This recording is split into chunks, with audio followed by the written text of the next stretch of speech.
അതിന്റെ മുഴുവൻ കോഴ്സ് പഠിച്ചിട്ടാണ് നിങ്ങൾ ഈ ഫോറസ്റ്റ് ഡിപ്പാർട്ട്മെന്റ് ഞങ്ങളല്ലത് ചെയ്യേണ്ടത്. ആന വന്ന ആനയെ തീർത്തേണ്ട ഉദ്യോഗസ്ഥന്മാരാ.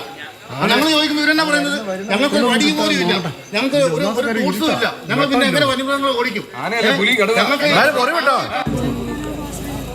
സ്ഥലത്ത് നാട്ടുകാരുടെ പ്രതിഷേധമാണ്. അവിടെ നിന്നുള്ള ദൃശ്യങ്ങളാണ് നമ്മൾ കാണുന്നത്. ഷിനോജ് സ്റ്റീവ് വിവരങ്ങൾ നൽകും. ഷിനോജ്, വലിയ പ്രതിഷേധമാണ് അവിടെ സംഭവിച്ചുകൊണ്ടിരിക്കുന്നത്. ആളുകളെ അനുനയിപ്പിക്കാനാകുന്നുണ്ടോ? മൃതദേഹം മാറ്റേണ്ടതുണ്ട്. എന്ത് നടപടിക്രമങ്ങളാണ് അധികൃതർ സ്വീകരിക്കുന്നത്?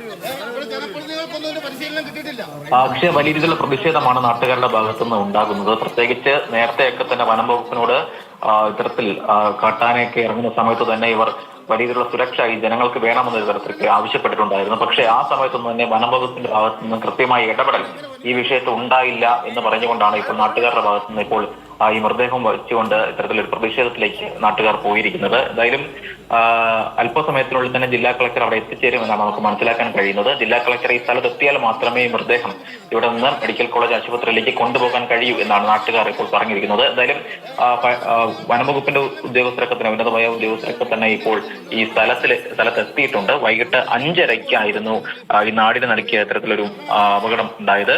മുണ്ടക്കയം ചെന്നാപ്പാറയിൽ വീട്ടമ്മയെ ആന ചവിട്ടിക്കൊല്ലുകയായിരുന്നു. 45 വയസ്സ് പ്രായമുള്ള സോഫിയാണ് മരിച്ചത്.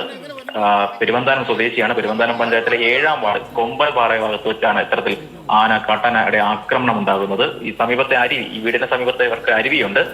ഈ അരുവിയിൽ കുളിക്കാനായി പോയ സോഫിയെ ആന ചവിട്ടിക്കൊല്ലുകയായിരുന്നു. ഏറെ നേരമായിട്ടും തിരികെ വരാത്തത് കൊണ്ട് മകൻ ഈ അമ്മയെ അന്വേഷിച്ച് പോയപ്പോഴാണ് ഇത്തരത്തിൽ ആനയുടെ ചവിട്ടേറ്റ് കിടക്കുന്ന സോഫിയെ കാണുന്നത്. തുടർന്ന് നാട്ടുകാരുടെയും പിതാവിന്റെയും ഒക്കെ സഹായത്തോടെ സമീപത്തേക്ക് എടുക്കാൻ ശ്രമിച്ചപ്പോഴേക്കും തന്നെ മരണം സംഭവിച്ചിട്ടുണ്ടായിരുന്നു. എന്തായാലും ഈ പ്രദേശം എന്ന് പറയുന്നത് നേരത്തെയൊക്കെ തന്നെ ഇത്തരത്തിൽ കാട്ടാനയിലും അതുപോലെ തന്നെ കാട്ടുമൃഗങ്ങളുടെ ഒക്കെ ആക്രമണമുള്ള ഒരു പ്രദേശം കൂടിയാണ്. അതുകൊണ്ട് തന്നെയാണ് ഇപ്പോൾ നാട്ടുകാരുടെ ഭാഗത്ത് ഇത്തരത്തിൽ വലിയ പ്രതിഷേധം ഉണ്ടായിരിക്കുന്നത്. എന്തായാലും ഈ പ്രദേശത്തേക്ക് അത്ര പെട്ടെന്ന് ചെന്നെത്താനും കഴിയാത്ത പ്രദേശമാണ്. കാരണം വനത്തോട് ചേർന്ന ഒരു പ്രദേശം കൂടിയാണ്. എന്തായാലും ഇപ്പോൾ നാട്ടുകാരുടെ വലിയ രീതിയിലുള്ള പ്രതിഷേധം, ഏകദേശം 300-ലധികം നാട്ടുകാർ ആ പ്രദേശത്തുണ്ട് എന്നാണ് നമുക്ക് ഇപ്പോൾ മനസ്സിലാക്കാൻ കഴിയുന്നത്. അക്ഷയ.